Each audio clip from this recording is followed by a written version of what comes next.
여러분 안녕하세요. 생강남 ETF입니다. 최근에 중국 시장이 많이 흔들리기도 했고요. 그리고 워렌 버핏도 항목을 하면서 차이나 전기차 ETF에 투자를 해야 하는지 말아야 하는지 고민들을 많이 하는 것 같습니다. 계속해서 반복적으로 이런 현상들이 발생을 하는데요. 그럼 한번 관련된 내용을 살펴보겠습니다. 최근에 투자의 기재로 불리고 있는 워렌 버핏이 계속해서 비아디의 지분을 줄이고 있는데요. 그래서 투자자들 사이에서는 안 그래도 중국 시장의 상황이 좋지가 않은데 더 불안한 마음이 조성이 되고 있는 모습입니다. 따라서 어떤 상황인지 간단하게 정리를 해보면 우선 워렌 버핏은 자신의 절친이죠. 찰리 먼거의 조언을 받아서 2008년도 글로벌 금융위기 당시에 비아디의 주식을 2억 5천만 주를 매입을 했고요. 지금까지 계속해서 장기 투자를 해왔는데 갑자기 올해만 비아디 주식을 3번이나 매도를 하면서 시장에 관심이 집중이 됐습니다. 한 번도 아니고 3번이나 매각을 했기 때문에 전량 매각에 대한 가능성도 제기가 되고 있는데요. 워렌 버핏은 장기 투자로 자산을 불리는 복리 투자자이기 때문에 문제가 없다면 매각을 하지 않았을 텐데 비아디 주식을 계속해서 매각을 하고 있어서 이제는 중국의 전기차 산업 자체에 문제가 있는 것은 아닌지 투자자들이 불안감에 빠지게 된 상황입니다. 그래서 시장에서는 왜 워렌 버핏이 한참 잘 나가고 있는 비아디를 매각을 했는지 여러가지 분석을 내놓고 있는데요. 우선 워렌 버핏이 따로 언급을 하지는 않았기 때문에 정확한 의도는 드러나지 않았지만 일단은 단기도 아니고 무려 14년을 투자를 했고요. 그동안 비아디의 주가는 33배 가까이 상승을 했기 때문에 비아디에 대해서는 충분히 이익을 봤죠. 그래서 이제는 차익에 대한 이익을 실현한 것이 아닐까 하는 분석을 하고 있습니다. 그 밖에도 최근에 차이나 리스크가 다시 부각이 됐는데요. 시진핑의 산연임이 확정이 됐죠. 그래서 중국에서 발을 빼고 있는 대차출 현상이 벌어지고 있는데 워렌 버핏도 이 탈출 행렬에 동참을 했다는 분석도 있고요. 그리고 역시나 중국이 주요 도시들을 반복적으로 봉쇄를 하면서 제로 코로나 정책을 펼치고 있는데 이게 시장의 전망과는 다르게 장기화가 될 수가 있다는 불안감에 비아디의 성과가 좋을 때 매각한 것이 아니냐는 의견도 제기가 되고 있습니다. 실제로 지난 7월에도 같은 이슈가 제기가 됐을 때 비아디의 PER은 무려 256배였는데요.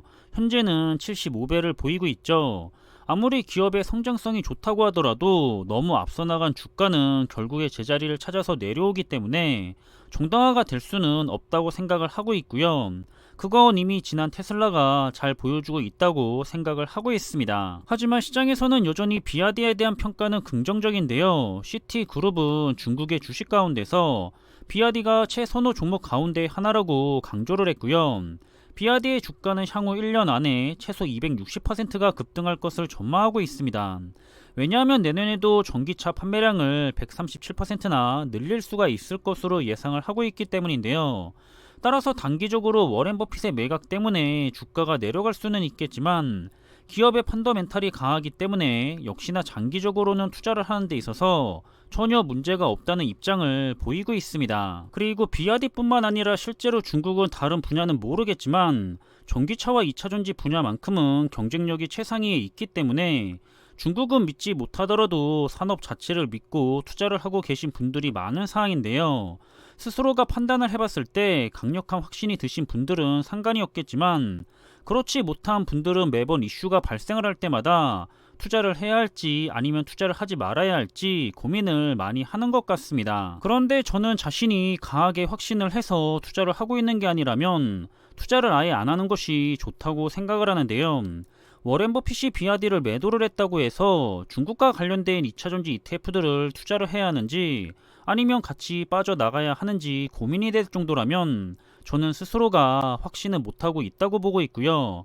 확신을 못하고 있는 투자 종목을 가지고 투자를 한다면 투자를 하는 내내 스트레스도 많이 받을 거고 결국에는 좋은 투자도 하지 못하게 될 가능성이 아주 크다고 생각을 하고 있습니다. 저도 제가 미국 테크 탑10 ETF하고 반도체 ETF를 선택을 해서 투자를 하고 있는 이유는 단기적으로 무슨 이슈가 발생을 하더라도 결국에는 위로 올라갈 거라는 믿음이 있기 때문에 그런 강한 확신을 가지고 투자를 하고 있는 건데요. 그래서 주가가 하락을 하더라도 즐겁게 웃으면서 투자를 할 수가 있습니다. 사실 리스크가 전혀 없는 그런 투자는 없죠. 그런 리스크들이 투자자들을 방해하기 때문에 최대한 리스크를 줄이려고 노력을 많이 하고요. 자신이 시장의 변동성에 취약한 성향이라면 투자의 큰 성과와는 상관없이 상대적으로 안전한 투자 종목을 선택을 해서 투자를 해야 할 겁니다. 시장은 반복적으로 오르고 내리면서도 꾸준하게 우상향을 하고 있는데요. 항상 투자를 망치고 있는 원인은 시장 자체의 흐름이 아니라 투자자들 본인 스스로가 변동성을 이겨내지 못해서 실패를 했었다는 사실을 기억하시기를 바라겠고요. 그럼 이번에 준비한 내용은 여기서 마무리하겠습니다. 저는 다음에 더 좋은 정보들을 가지고 다시 찾아뵙겠습니다. 감사합니다.